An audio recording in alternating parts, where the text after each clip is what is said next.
Correct है।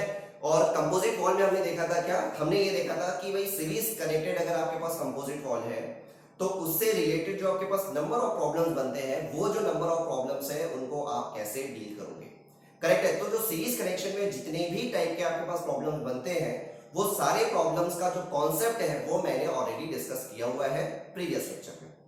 Clear. अब आपको क्या यहाँ पे क्या बात करनी है, यहाँ पे आपको बात करनी है पैरेलल कनेक्शन। ठीक है। अगर आपके पास जो कंपोजिट वॉल है और कंपोजिट वॉल आपके पास कैसा कनेक्शन है, पैरेलल कनेक्शन, या कंपोजिट वॉल में कैसा कनेक्शन है, पैरेलल कनेक्शन, तो आपको अच्छे से पता है कि सीरीज कनेक्शन का मतलब क्या होता है और पैरेलल कनेक्शन का मतलब क्या होता है।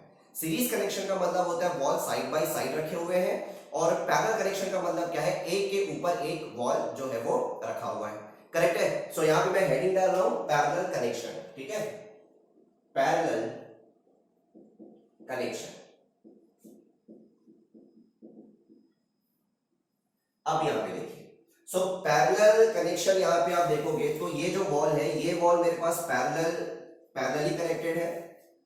ठीक है, ये मेरे पास हो गया वॉल नंबर 1, और ये मेरे पास क्या हो गया, ये मेरे पास हो गया वॉल नंबर 2। करेक्ट है। ये मेरे पास हो गया वॉल नंबर 1 और ये मेरे पास क्या हो गया वॉल नंबर 2। करेक्ट है।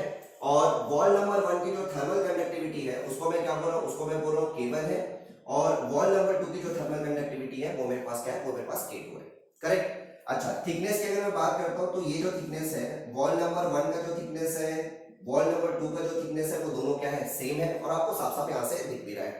करेक्ट। क्रॉस सेक्शन एरिया की अगर मैं बात करता हूं तो वॉल नंबर 1 का जो क्रॉस सेक्शन एरिया है वो मेरे पास क्या है, A1, और वॉल नंबर 2 का जो आपके पास क्रॉस सेक्शन एरिया है वो मेरे पास क्या है, वो मेरे पास है A2। Clear point. ठीक है। अच्छा, टेम्परेचर अगर आप देखोगे तो आपके पास ये जो फेस आप देख रहे हो, ठीक है, अगेन मैं इसको क्या बोल देता हूं, इसको मैं बोल देता हूं लेफ्ट फेस है, और इसको मैं क्या बोल देता हूं, इसको मैं बोल देता हूं कि ये मेरे पास राइट फेस है। राइट। नाउ लेफ्ट फेस का जो टेम्परेचर है वो मेरे पास कितना है भाई, लेफ्ट फेस का जो टेम्परेचर है वो मेरे पास T1 है, और जो राइट फेस का जो टेम्परेचर है वो मेरे पास क्या है, वो मेरे पास है T2। करेक्ट है पॉइंट। ठीक है। तो जो लेफ्ट फेस आप देख रहे हो ना, पूरा का पूरा जो फेस है उसका टेम्परेचर T1 है, मतलब या इस फेस का टेम्परेचर T1 है, इस फेस का भी टेम्परेचर T1 है। एंड सिमिलरली यहां पे अगर देखोगे कि पूरा का पूरा जो राइट फेस है उसका टेम्परेचर क्या है, उसका भी टेम्परेचर आपके पास T2 है। करेक्ट है। ये जो पूरा का पूरा जो आप राइट फेस देख रहे हैं उसका टेम्परेचर कितना है, उसका टेम्परेचर T2 है। जो लेफ्ट फेस आप देख रहे हैं उसका टेम्परेचर क्या है, आपके पास T1 है। क्लियर हो गई थी बात। ठीक है। अब देखो, अब आपके पास यहाँ पे टेम्परेचर T1 है, यहाँ पे टेम्परेचर क्या है, T2। सो डेफिनेटली आपके पास क्या होगा, टेम्परेचर डिफरेंस एग्जिस्ट कर रहा है अक्रॉस द वॉल, और टेम्परेचर डिफरेंस अगर एग्जिस्ट कर रहा है across the wall, so definitely यहाँ पे क्या हो रहा है, हीट एनर्जी का ट्रांसफर होने वाला है, और ये जो मोड ऑफ हीट ट्रांसफर होगा, ये मोड ऑफ हीट ट्रांसफर क्या होगा आपके पास, कंडक्शन हीट ट्रांसफर। क्लियर है पॉइंट। करेक्ट। सो सबसे पहले हम क्या करते हैं, सबसे पहले आपके पास ये जो आपके पास पैरेलल कनेक्शन में आपके पास वॉल दिख रहा है, इसका थर्मल सर्किट ड्रॉ करते हैं। ठीक है, जैसे सीरीज कनेक्शन में भी आपने थर्मल सर्किट ड्रॉ किया था, वैसे यहाँ पे भी क्या करते हैं, वैसे ही यहाँ पे भी हम यहाँ पे हम क्या करते हैं, थर्मल सर्किट ड्रॉ करते हैं। क्लियर। सो थर्मल सर्किट अगर ड्रॉ करोगे तो सबसे पहले आपके पास जो वॉल नंबर 1 है, वॉल नंबर 1 का आपके पास thermal resistance, then wall number 2 का थर्मल रेजिस्टेंस। ठीक है। सो अगर आपके पास पैरेलल कनेक्शन है तो थर्मल सर्किट कैसे ड्रॉ करोगे, देखना। ठीक है, एक काम करता हूं, मैं यहाँ पे ड्रॉ करता हूँ। ठीक है, ये आपके पास क्या हो गया भाई, ये हो गया मेरे पास वॉल नंबर 1 का थर्मल रेजिस्टेंस। नाउ ये मेरे पास क्या हो गया, ये मेरे पास हो गया वॉल नंबर 2 का थर्मल रेजिस्टेंस। करेक्ट है। ये मेरे पास हो गया वॉल नंबर 1 का थर्मल रेजिस्टेंस, जिसको मैं डिनोट कर रहा हूं किससे, RTH1 से, और ये मेरे पास क्या है, वॉल नंबर 2 का थर्मल रेजिस्टेंस है, जिसको मैं डिनोट कर रहा हूं किससे, RTH2 से। करेक्ट है। अच्छा, इस फेस का टेम्परेचर कितना है, इस फेस का जो टेम्परेचर है ये मेरे पास T1 है, और इस फेस का जो टेम्परेचर है ये मेरे पास क्या है, इस फेस का टेम्परेचर मेरे पास T2 है। Clear point. ठीक है। अब देखो, अब सबसे पहले आपके पास जो क्वेश्चन है, ठीक है, वो क्वेश्चन की बात करते हैं कि आपको क्या क्या चीजें पूछ सकता है। राइट। सबसे पहले आपके पास पूछ सकता है कि भाई बताइए इक्विवेलेंट थर्मल रेजिस्टेंस कितना होगा। ठीक है, सबसे पहला जो क्वेश्चन है ये है आपके पास कि equivalent thermal resistance, equivalent thermal resistance कितना होगा। ठीक है, इस केस में। करेक्ट है। सो यहां से अगर देखोगे तो इसको हम किससे डिनोट करते थे, RTH इक्विवेलेंट। अब आपको RTH इक्विवेलेंट फाइंड आउट करना है। Clear point. इसके पहले आप समझिए कि भाई जो हम इक्विवेलेंट यहाँ पे बोल रहे हैं, ठीक है, उस इक्विवेलेंट का मतलब क्या है वो पहले आप समझिए। ठीक। सो जैसे आपने क्या देखा था, जैसे आपने सीरीज कनेक्शन में बात की, ठीक है, आपने क्या था, आपके पास सीरीज कनेक्टेड आपके पास कंपोजिट वॉल था, उसको आपने रिप्लेस किया था एक सिंगल वॉल से।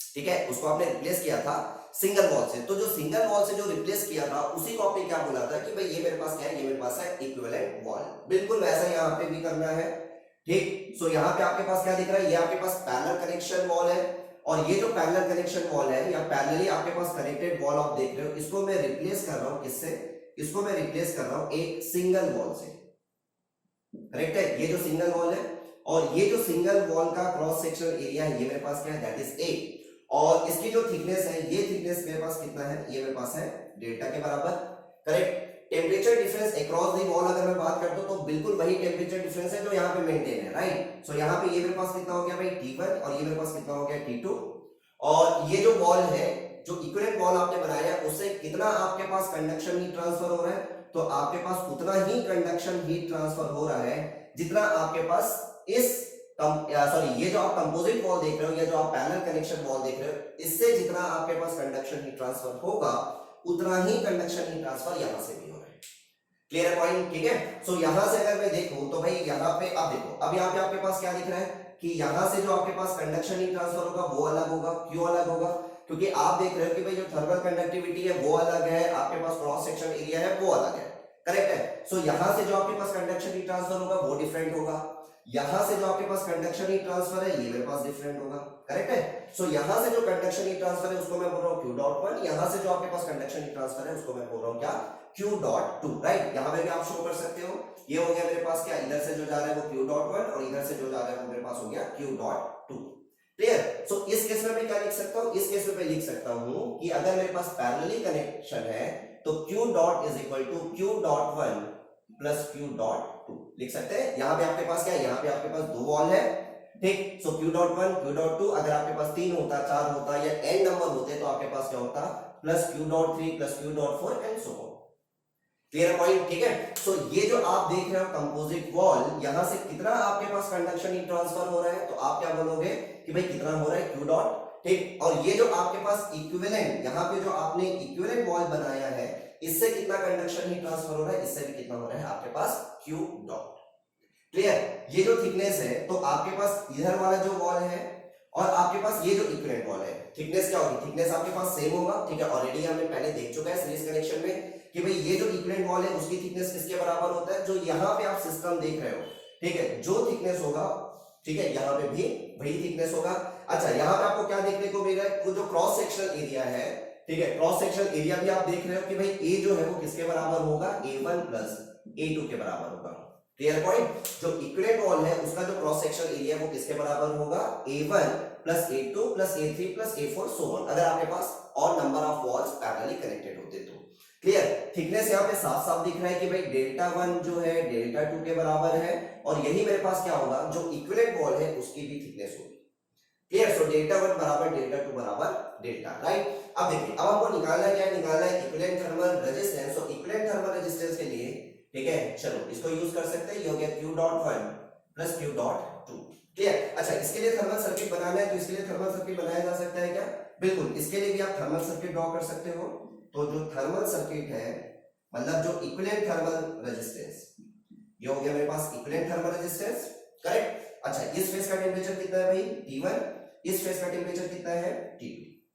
Clear point. और ये जो वॉल है, इस वॉल की जो थर्मल कंडक्टिविटी है उसको मैं क्या बोल रहा हूं, उसको मैं बोल रहा हूं K इक्विवेलेंट, करेक्ट। जो आपके पास इक्विवेलेंट वॉल है, ठीक, उस इक्विवेलेंट वॉल की जो थर्मल कंडक्टिविटी है वो मेरे पास क्या है, K इक्विवेलेंट। अगर मैं रेजिस्टेंस की बात करता हूं, थर्मल रेजिस्टेंस, तो वो किसके बराबर है, इक्विवेलेंट थर्मल रेजिस्टेंस के बराबर है। क्लियर पॉइंट, ठीक है। सो अब देखिए, अब यहां से अगर देखोगे तो Q., इज इक्वल टू, अब यहां से मैं क्या लिख सकता हूं, समझना, Q.1। सो Q.1 को मैं क्या लिख सकता हूं, Q.1 को अगर लिखना होगा तो हम कैसे लिख सकते हैं, क्या, ये हो गया डेल्टा टी अपॉन, ये हो गया RTH1 लिख सकते हैं, प्लस ये हो जाएगा Q.2 को मैं क्या लिख सकता हूं, अगेन आप, क्योंकि आपके पास जो वॉल के अक्रॉस जो टेम्परेचर डिफरेंस है, वॉल के अक्रॉस जो टेम्परेचर डिफरेंस है, इस वॉल के लिए भी T1 और T2 है, इस वॉल के लिए भी T1 और T2 है। सो जो डेल्टा T है, जो टेम्परेचर डिफरेंस है, वो मेरे पास क्या है, वो मेरे पास सेम है, राइट। सो ये हो जाएगा delta T by RTH1 plus delta T by ये हो गया RTH2, और ये जो Q., है इसको मैं क्या लिख सकता हूं, ये हो जाएगा डेल्टा T, क्योंकि इस यहां पे अगर आप देखोगे तो जो आपके पास टेम्परेचर डिफरेंस है वो भी आपके पास क्या है, T1 माइनस T2 मतलब डेल्टा T, और जो आपके पास रेजिस्टेंस है वो मेरे पास क्या हो गया RTH इक्विवेलेंट। क्लियर? सो यहां से क्या दिख रहा है, delta T delta T delta T चला गया, तो ये हो जाएगा 1 upon RTH equivalent is equal to 1 upon RTH1 plus 1 upon RTH2। ठीक है, और अगर आपके पास नंबर ऑफ वॉल्स होते तो आपके पास क्या होता, 100।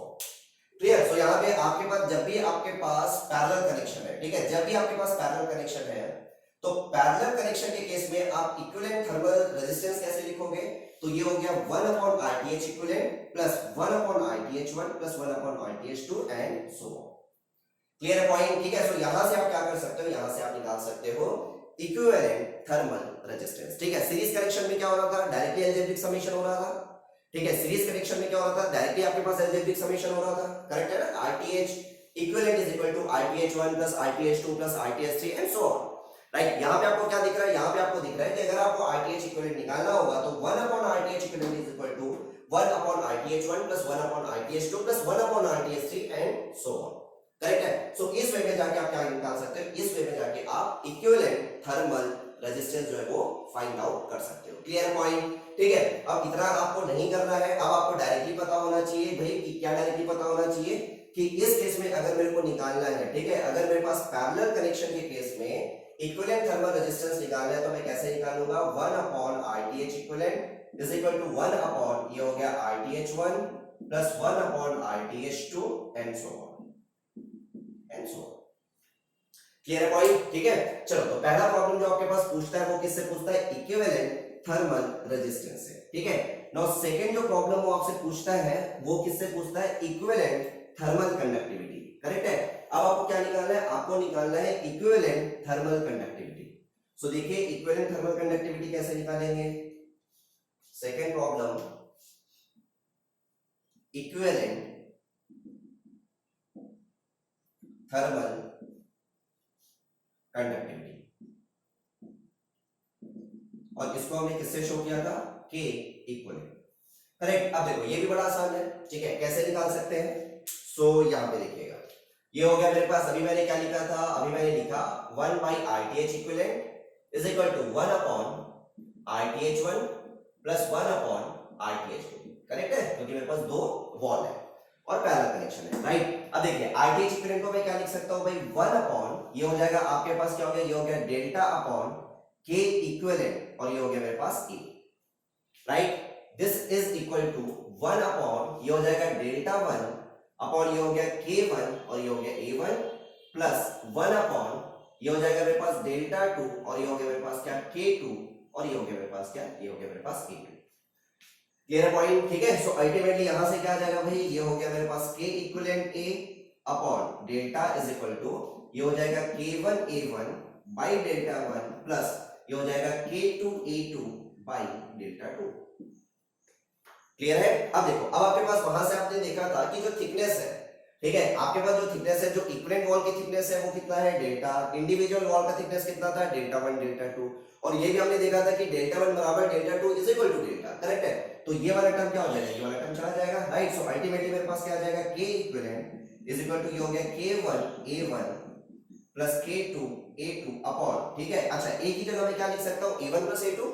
ठीक है, A की जगह मैं क्या लिख सकता हूं, A1 प्लस A2। करेक्ट, ये तो बात हो गई किसकी, ये तो बात हो गई अगर आपके पास दो वॉल है तो।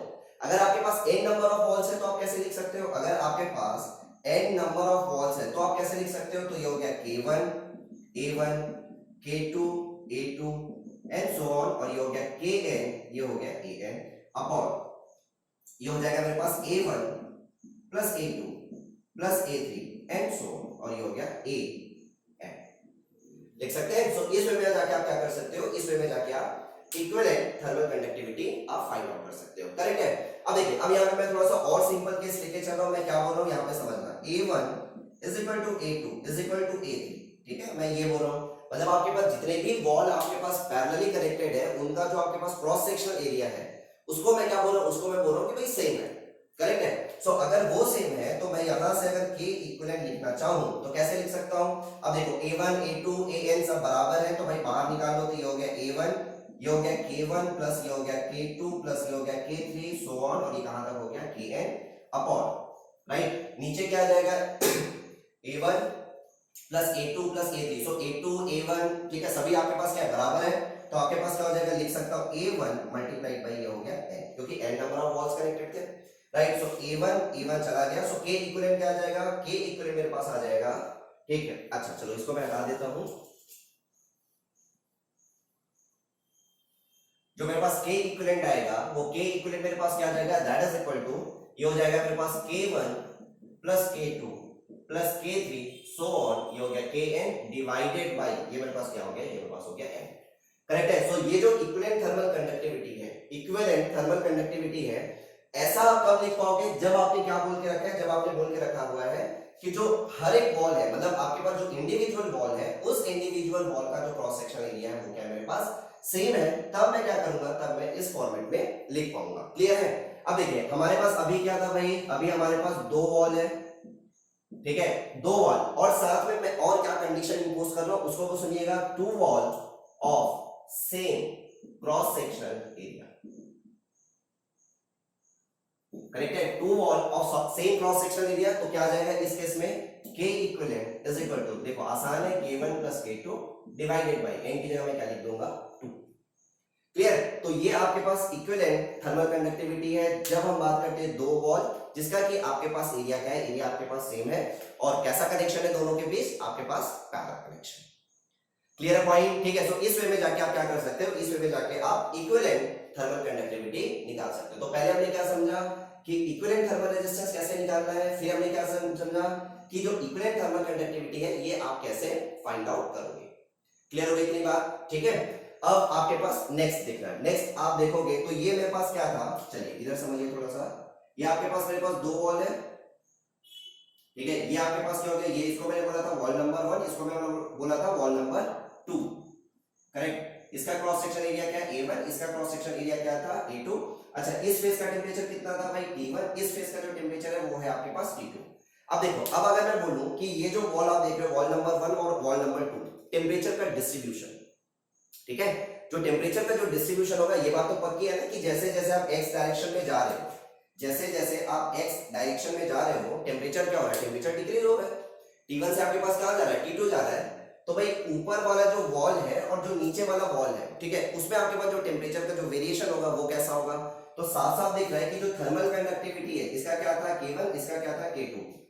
वॉल नंबर 1 के लिए K1 कांस्टेंट है, वॉल नंबर 2 के लिए मेरे पास क्या है, K2 कांस्टेंट है। सो जो वेरिएशन होगा वो वेरिएशन क्या होगा, वेरिएशन भैया सीधी सी बात है, लीनियर होगा, ठीक है। सो लीनियर वेरिएशन होगा, सो ये हो गया मेरे पास क्या, ये हो गया मेरे पास लीनियर वेरिएशन। यहां पे भी आप देखोगे तो ये मेरे पास क्या हो गया, ये हो गया मेरे पास लीनियर वेरिएशन, करेक्ट है। दोनों में आपके पास क्या होगा, लीनियर वेरिएशन होगा, क्योंकि जो दोनों की थर्मल कंडक्टिविटी है, इसके लिए K1 कांस्टेंट है, इसके लिए K2 कांस्टेंट है। सो इस केस में आपके पास जो प्रोफाइल बनता है, क्योंकि इंटरनल हीट का जनरेशन तो कुछ है नहीं, सो इस केस में जो आपके पास टेम्परेचर का जो वेरिएशन बनता है, टेम्परेचर का जो प्रोफाइल बनता है वो कैसा बनता है, वो बनता है आपके पास लीनियर।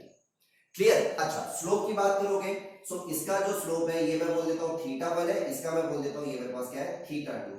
सो आप बता सकते हो कि θ1 और θ2 में क्या रिलेशन होगा, तो भाई मैं तो ये बोलूंगा कि जो θ1 और θ2 ये दोनों सेम होगा, करेक्ट है। θ1 और θ2 मेरे पास क्या होगा, θ1 और θ2 में दोनों मेरे पास सेम होगा, क्योंकि अगर आप देखोगे अल्टीमेटली dt/dx, अब देखो अगर इस वॉल के लिए dt/dx देखोगे, ठीक है। अच्छा, यहां से कितना कंडक्शन हीट ट्रांसफर हो रहा था, q.1, यहां से कितना हो रहा था, q.2, राइट, dt/dx। तो इस वॉल के लिए अगर dt/dx देखोगे तो क्या हो जाएगा, देखो T1 - T2 divided by delta, so T1 भी वही है, T2 भी वही है, डेल्टा भी वही है, राइट। इस वॉल के लिए देखोगे तो T1 - T2 divided by delta, सो दोनों के लिए अगर देखोगे तो ये जो dt/dx है, ये जो टेम्परेचर ग्रेडियंट है, ये टेम्परेचर ग्रेडियंट क्या है, ये टेम्परेचर ग्रेडियंट सेम है। इसलिए आपके पास क्या होगा, ये जो आप प्रोफाइल देख रहे हो, इस प्रोफाइल का जो स्लोप होगा, ठीक है, इस प्रोफाइल का टेम्परेचर प्रोफाइल का जो स्लोप होगा, मतलब इसके लिए अगर मैं बोलता हूँ स्लोप θ1 है, इसके लिए स्लोप अगर मैं बोलता हूँ θ2 है, तो θ1 और θ2 में क्या रिलेशन होगा, θ1 और θ2 में आपके पास रिलेशन होगा कि दोनों सेम होगा। भाई देखो dt/dx सेम है, ठीक है ना, dt/dx सेम है, लेकिन जो हमारे पास कंडक्शन हीट ट्रांसफर है वो अलग अलग है। इसमें कितना है, q.1, इसका इसमें कितना है, q.2, राइट। क्योंकि अगर मैं बोलूं कि भाई हमारे पास जब हम कंडक्शन हीट ट्रांसफर लिखते हैं तो हम क्या लिखते हैं भाई, Ka dt/dx, हम यही लिखते हैं ना, Ka dt/dx, करेक्ट है।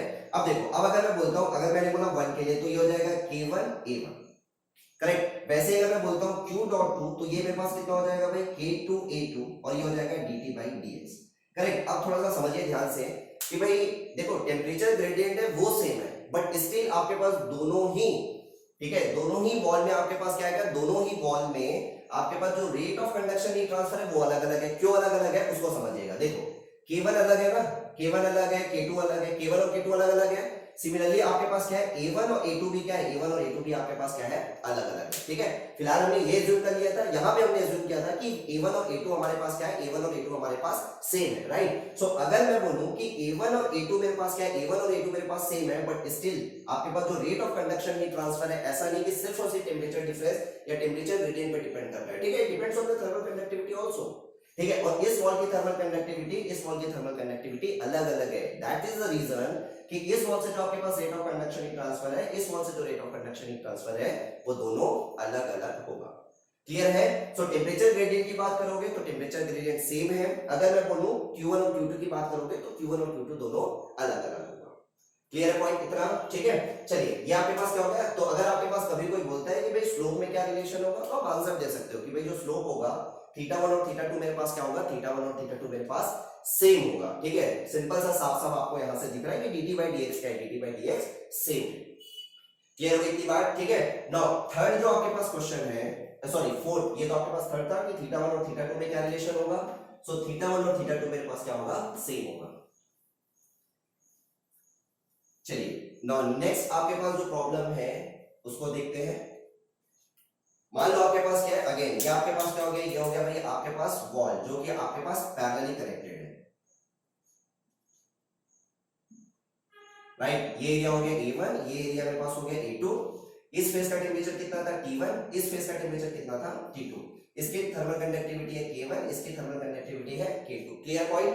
अच्छा इस साइड में आपके पास मान लीजिए, इस साइड में आपके पास क्या है भाई, इस साइड में मेरे पास हॉट फ्लूइड, और ये जो हॉट फ्लूइड आप देख रहे हो इस हॉट फ्लूइड का टेम्परेचर कितना है TH, और आपके पास जो हीट ट्रांसफर कोफिशिएंट है, कन्वेक्टिव हीट ट्रांसफर कोफिशिएंट है वो है मेरे पास क्या है HH।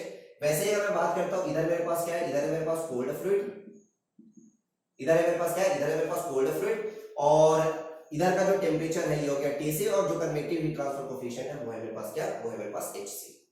क्लियर। तो अब देखो अब आपके पास क्या निकालना है, सबसे पहले तो मेरे को निकालना है कि भाई इसके लिए इक्विवेलेंट थर्मल रेजिस्टेंस कितना होगा। सबसे पहले मेरे को क्या निकालना है, सबसे पहले मेरे को निकालना है इक्विवेलेंट थर्मल रेजिस्टेंस जो है वो इक्विवेलेंट थर्मल रेजिस्टेंस कितना होगा। सो इक्विवेलेंट थर्मल रेजिस्टेंस कितना होगा, तो सबसे पहले देखो ये जो आपके पास हॉट फ्लूइड है, इस हॉट फ्लूइड से सो होगा क्या, देखो हॉट फ्लूइड है, इधर कोल्ड फ्लूइड है, और साफ साफ दिख रहा है कि भाई TH is greater than TC। ठीक है, अगर मैंने इसको हॉट फ्लूइड बोल दिया, इसको मैंने कोल्ड फ्लूइड बोल दिया, इट इज क्वाइट ऑब्वियस कि TH is greater than TC। तो होगा क्या आपके पास, होगा ये कि आपके पास क्या होगा, हीट एनर्जी का ट्रांसफर होगा ना, और ये जो हीट एनर्जी का ट्रांसफर है ये मेरे पास कितना है, ये मेरे पास है Q डॉट। करेक्ट। सो हो क्या रहा है, हॉट फ्लूइड से सबसे पहले इस वॉल पे हीट एनर्जी ट्रांसफर हुआ, वॉल से इस फेस में आपके पास हीट एनर्जी ट्रांसफर होगा, उसके बाद इस फेस से इस फेस में हीट एनर्जी ट्रांसफर होगा, देन इस फेस से वाया कन्वेक्शन कोल्ड फ्लूइड में क्या होगा, हीट एनर्जी का ट्रांसफर होगा। क्लियर पॉइंट, ठीक है। सो सबसे पहले हमको लिखना क्या है, सबसे पहले हमको लिखना है कि इक्विवेलेंट थर्मल रेजिस्टेंस जो है वो इक्विवेलेंट थर्मल रेजिस्टेंस कितना होगा, राइट। सो इसके लिए आपको करना क्या है, इसके लिए आपको करना ये है कि पहले तो थर्मल सर्किट बनाना आना चाहिए, राइट। सबसे पहले आपको क्या है, थर्मल सर्किट बनाना आना चाहिए। तो थर्मल सर्किट कैसे बनेगा, सबसे पहले कन्वेक्शन हीट ट्रांसफर हो रहा है, सो कन्वेक्शन हीट ट्रांसफर हो रहा है तो ये हो गया कन्वेक्शन रेजिस्टेंस। क्लियर। देन आपके पास यहाँ पे दो वॉल है, और दोनों वॉल कैसे कनेक्टेड है, पैरेलल कनेक्शन है। सो पैरेलल कनेक्शन के केस में ये हो गया आपके पास ऊपर वाले वॉल का थर्मल रेजिस्टेंस, ये हो गया मेरे पास नीचे वाले वॉल का थर्मल रेजिस्टेंस, ये हो गया। ठीक है, उसके बाद आपके पास क्या हो गया, फिर से आपके पास, ठीक है, आपके पास कन्वेक्टिव रेजिस्टेंस किधर side, cold fluid side. Clear. अच्छा यहाँ का टेम्परेचर कितना था भाई, ये टेम्परेचर था TH, यहाँ का टेम्परेचर कितना है TC, यहाँ पे टेम्परेचर कितना है, यहाँ पे टेम्परेचर है T1, और यहाँ पे टेम्परेचर कितना है, यहाँ पे टेम्परेचर है T2। क्लियर। अच्छा ये हो गया मेरे पास क्या, RTH1, ठीक है, इस वाले वॉल का थर्मल रेजिस्टेंस, ये हो गया RTH2, नीचे वाले वॉल का थर्मल रेजिस्टेंस, ये हो गया मेरे पास RTH। ठीक है, देखो कैसा लिख रहा हूं, RTHH। करेक्ट। जो हॉट फ्लूइड साइड है उधर कन्वेक्टिव रेजिस्टेंस। अच्छा इधर मैं कैसा लिख रहा हूं, ये हो गया मेरे पास RTH, और ये हो गया मेरे पास C, मतलब कोल्ड फ्लूइड साइड। क्लियर। सो ये मेरे पास क्या है, ये मेरे पास है थर्मल सर्किट, राइट। अब मेरे को क्या करना है, मेरे को निकालना है इक्विवेलेंट थर्मल रेजिस्टेंस। सो इक्विवेलेंट थर्मल रेजिस्टेंस मैं कैसे निकालूंगा, तो देखो करना क्या है, सबसे पहले आपके पास यहाँ पे साफ साफ दिख रहा है ना कि ये पैरेलल कनेक्शन है, ठीक है, ये आपको साफ साफ दिख रहा है, ये आपके पास पैरेलल कनेक्शन है। तो एक काम करो, इसका इक्विवेलेंट पहले बना लो, ठीक है, इन दोनों का इक्विवेलेंट आप पहले निकाल लीजिए, ठीक है। तो देखो कैसे लिख रहा हूं, RTH 1 2, ठीक है, पहले मैं ये निकाल रहा हूं, मतलब मैं क्या निकाल रहा हूं, ठीक है, ये जो 1 है और ये जो 2 है, मतलब इन दोनों वॉल का पहले मैं इक्विवेलेंट थर्मल रेजिस्टेंस निकाल रहा हूं। और इक्विवेलेंट थर्मल रेजिस्टेंस को मैं कैसा लिख रहा हूं, RTH 1 2, किसका किसका, मैं पूरे सिस्टम का नहीं निकाल रहा हूं, मैं इन दोनों का निकाल रहा हूं, ये इन दोनों वॉल का निकाल रहा हूं, ठीक है। सो यहां से साफ साफ लिख सकते हो, क्या हो जाएगा, ये हो गया 1/RTH 1 2, क्योंकि पैरेलल कनेक्शन है, 1/RTH 1 प्लस 1/RTH 2, ये हो गया ना, ठीक है। ये आपके पास, तो यहां से अगर देखना चाहो तो आप आसानी से देख सकते हो, चलो RTH 1 2, ये हो गया RTH 1 2, this is equal to, so ये हो जाएगा मेरे पास क्या भाई, ये हो गया मेरे पास RTH 1 प्लस, अच्छा एक मिनट, RTH 1 2, तो ये हो जाएगा ऊपर जाके RTH 1 RTH 2 अपॉन, ये हो जाएगा RTH 1 प्लस RTH 2, लिख सकते हैं इस वे में, ठीक है, क्योंकि आपके पास यहाँ पे 2 था तो इस वे में आप उसको अरेंज कर सकते हो। 3 है तो आप ऐसा नहीं कर सकते ना, ऐसा नहीं है कि RTH 1 RTH 2 plus RTH 1 RTH 2 RTH 3 और नीचे लिख दिया RTH 1 plus RTH 2 plus RTH 3, नहीं ऐसा नहीं कर सकते, ठीक है। फिर आपको क्या करना पड़ेगा, इसको सॉल्व करना पड़ेगा, 1/RTH 1 plus 1/RTH 2 plus 1/RTH 3, clear, 2 था तो इसे मैंने डायरेक्टली इस फॉर्मेट में लिख दिया, करेक्ट है पॉइंट, ठीक है। अब देखो, अब आपके पास मेरे को क्या मिल गया, मेरे को 1 और 2 का इक्विवेलेंट, ठीक है, 1 और 2 का मेरे को इक्विवेलेंट थर्मल रेजिस्टेंस मिल गया। तो अब देखिए फिर से मैं थर्मल सर्किट ड्रॉ करता हूं, फिर से अगर मैं थर्मल सर्किट ड्रॉ करूं, चलिए ये हो गया, राइट। अब अगेन यहां पे देखोगे तो यहां पे टेंपरेचर कितना है भाई, TH, यहां पे टेंपरेचर कितना था, T1, यहां पे टेंपरेचर कितना था, T2, और ये हो गया TC, राइट। इसको मैं क्या लिख रहा हूं, ये हो गया मेरे पास RTH, ये मेरे पास क्या हो गया RTH 1 2, और ये हो गया मेरे पास क्या RTH, ये हो गया कोल्ड, क्लियर। अब देखो, अब आपको क्या दिख रहा है, किसमें कनेक्टेड है, सीरीज है या पैरेलल है, अब ये सीरीज में आ चुका है, ठीक है। अब आपके पास क्या है, अब आपके पास ये सीरीज में आ चुका है। तो मैंने क्या किया, मैंने सबसे पहले ये जो पैरेलल कनेक्शन था ना, यहाँ पे जो आप पैरेलल कनेक्शन देख रहे हो, ये पैरेलल कनेक्शन, इसका सबसे पहले मैंने इक्विवेलेंट निकाल लिया, ठीक है। अब आसान हो गया, ठीक है। अब आपके पास ये किस में आ गया, अब आपके पास ये आ गया किस में, ये आ गया आपके पास सीरीज में। और सीरीज के केस में अगर मेरे को लिखना होगा, ठीक है, अब मैं पूरे के पूरे सिस्टम का इक्विवेलेंट थर्मल रेजिस्टेंस लिख रहा हूं, ठीक है। अब मैं क्या कर रहा हूं, पूरे के पूरे सिस्टम का इक्विवेलेंट थर्मल रेजिस्टेंस लिख रहा हूं, तो ये मेरे पास क्या हो जाएगा, क्योंकि सीरीज कनेक्शन है, तो ये हो गया RTH प्लस ये हो जाएगा मेरे पास RTH 1 2 प्लस ये हो जाएगा मेरे पास RTH C, करेक्ट है। सो यहां से मैं क्या कर सकता हूं, पूरे सिस्टम का इक्विवेलेंट थर्मल रेजिस्टेंस निकाल सकता हूं, ठीक है। और RTH क्या होगा, RTH C क्या होगा, इसमें मुझे नहीं लगता आप लोगों को दिक्कत होगी, ठीक है, आप आसानी से लिख सकते हो। ये हो गया RTH, तो ये हो गया 1/HH, ये हो गया A, राइट। अच्छा RTH C, ये हो गया RTH C, तो ये हो जाएगा 1/, ये हो गया HCA, करेक्ट है। अच्छा RTH 1 को क्या लिख सकते हो भाई, what is RTH 1, RTH 1 is nothing but the delta 1, ये हो गया K1 A1। अच्छा RTH 2, सो RTH 2 को मैं क्या लिख सकता हूं, ये हो गया डेल्टा 2 अपॉन ये हो गया K2, और ये हो गया मेरे पास K2, और डेल्टा 1 और डेल्टा 2 तो सेम था, क्लियर। सो यहां पे मैंने क्या किया, पहले इन दोनों का इक्विवेलेंट निकाला, उसके बाद मैंने पूरे सिस्टम का इक्विवेलेंट थर्मल रेजिस्टेंस निकाला, क्लियर पॉइंट, ठीक है। तो यहाँ पे क्या हो रहा है, यहाँ पे थोड़ा समझना, यहाँ पे सीरीज और पैरेलल कॉम्बिनेशन दोनों एक साथ है, ठीक है। जैसे हमने थर्ड वैरायटी ऑफ प्रॉब्लम देखा था ना, पहले हमने सीरीज कनेक्शन की बात की थी, फिर हमने पैरेलल कनेक्शन की बात की थी, फिर हमने बोला था combination of series and parallel. तो यहाँ पे बिल्कुल वही चीज तो आपको दिख रहा है कि ये आपके पास क्या है, combination of series and parallel series, ठीक है। सो ये आपके पास क्या है, combination of series and parallel, ठीक है। सो कभी भी आपके पास इस टाइप का प्रॉब्लम आए तो आप आसानी से, ठीक है, अगर ये कॉन्सेप्ट क्लियर है तो आसानी से आप बना सकते हो, क्लियर पॉइंट, ठीक है। और एक चीज और है, अगर आपको T1 पूछे T2 पूछे, ये भी आप आसानी से बता सकते हो। कैसे बता सकते हो भाई, क्योंकि यहां से अगर आप देखोगे तो आप देखो यहां से जो कन्वेक्शन हीट ट्रांसफर हो रहा है, वॉल से कंडक्शन हीट ट्रांसफर, और आपके पास फर्दर कन्वेक्शन हीट ट्रांसफर, ठीक है। सो यहां से अगर देखोगे, जैसे यहां पे मैंने क्या बोल दिया, देखो यहां से आपके पास जो हीट ट्रांसफर हो रहा है, इसको मैंने बोला Q डॉट, करेक्ट है। अच्छा इस वॉल से कितना जाएगा, Q डॉट 1, इस वॉल से कितना जाएगा, Q डॉट 2, फर्दर बाहर जब निकलेगा तो कितना निकलेगा, Q डॉट ही तो निकलेगा ना, ठीक है। सो क्या लिख सकता हूं, देखो Q dot is equal to Q dot 1 plus Q dot 2 is equal to Q dot 3, लिख सकते हैं इसमें में, ठीक है, यहां से आपके पास जितना कन्वेक्शन हीट ट्रांसफर हो रहा है इज इक्वल टू जितना इन दोनों से कंडक्शन हीट ट्रांसफर होगा इज इक्वल टू जितना आपके पास कोल्ड फ्लूइड साइड क्या हो रहा है, कोल्ड फ्लूइड साइड आपके पास कन्वेक्शन हीट ट्रांसफर हो रहा है। करेक्ट है, तो बिल्कुल आपके पास सेम लॉजिक है जो आपने सीरीज कनेक्शन में समझा था, बिल्कुल वैसा ही आपके पास लॉजिक है। क्लियर पॉइंट, ठीक है। तो ये आपके पास क्या हो गया, आपके पास सीरीज प्लस पैरेलल कॉम्बिनेशन, ठीक है। अच्छा, एक प्रॉब्लम और देख लीजिए या फिर एक कॉन्सेप्ट और समझ लीजिए, बिल्कुल सेम सिमिलर कॉन्सेप्ट है।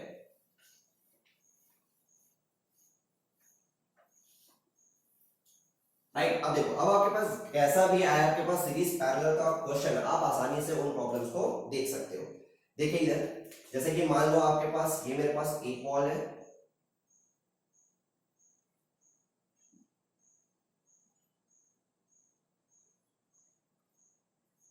चलिए ठीक है, ये वॉल है, इस वॉल की थर्मल कंडक्टिविटी कितनी है, K1, इसकी कितनी है भाई K2, इसकी कितनी है भाई K3।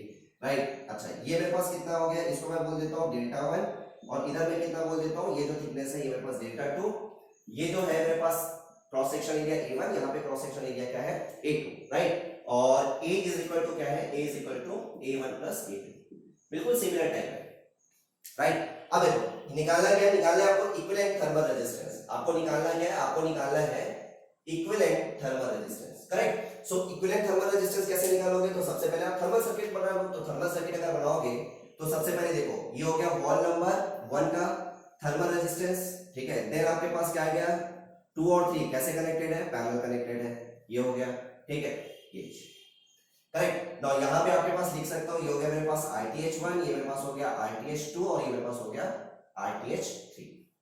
क्लियर, तो सबसे पहले मैं क्या करूंगा, सबसे पहले मैं इन दोनों का क्या करूंगा, इन दोनों का इक्विवेलेंट, सॉरी 2 और 3 का क्या निकालूंगा, 2 और 3 का इक्विवेलेंट निकालूंगा। सो ये हो गया मेरे पास RTH23 और RTH23 मेरे पास क्या हो जाएगा भाई, ये हो जाएगा अभी जैसा हमने लिखा था, ये हो गया RTH2, ये हो गया RTH3 अपॉन ये हो गया RTH2 प्लस RTH3, ये हो गया। चलिए क्लियर, अब देखो, अब आपके पास क्या होगा, अब आपके पास देखोगे, ठीक है, फर्दर इसको आप क्या कर सकते हो, थोड़ा सा मॉडिफाई कर सकते हो। कैसे मॉडिफाई कर सकता हूं, ये हो गया वॉल नंबर 1 का थर्मल रेजिस्टेंस और ये हो गया 2 और 3 का इक्विवेलेंट। राइट, सो ये हो जाएगा मेरे पास क्या, ये हो गया मेरे पास RTH1 और ये हो गया मेरे पास RTH23। राइट, तो इक्विवेलेंट निकालना था, इक्विवेलेंट निकाल लीजिए। अब ये सीरीज कनेक्शन में आ गया, ये हो जाएगा RTH1 प्लस ये हो गया RTH23, ये लीजिए। करेक्ट, सो इस वे में आप क्या कर सकते हो, इस वे में आप इक्विवेलेंट थर्मल रेजिस्टेंस निकाल सकते हो। तो बड़ा आसान है, चाहे आपके पास कितने भी वॉल हो, ठीक है, इधर कितने भी वॉल आपके पास पैरेलल कनेक्शन हो, आप हर कॉम्बिनेशन के लिए, ठीक है, हर आपके पास सिस्टम के लिए आप बता सकते हो equivalent thermal resistance. Clear point, ठीक है। तो इक्विवेलेंट थर्मल रेजिस्टेंस से आप देखना आपके पास नंबर ऑफ प्रॉब्लम्स आपके पास फेंके हुए हैं, ठीक है। आप जितने भी एग्जाम दोगे वहां पे आपके पास हमेशा इक्विवेलेंट थर्मल रेजिस्टेंस से प्रॉब्लम आने के चांसेस हमेशा ज्यादा रहता है, ठीक है, बिल्कुल पूछता है क्वेश्चन। क्लियर, तो series connection, parallel connection and combination, ठीक है, ये सारा चीज मैंने आपको समझा दिया।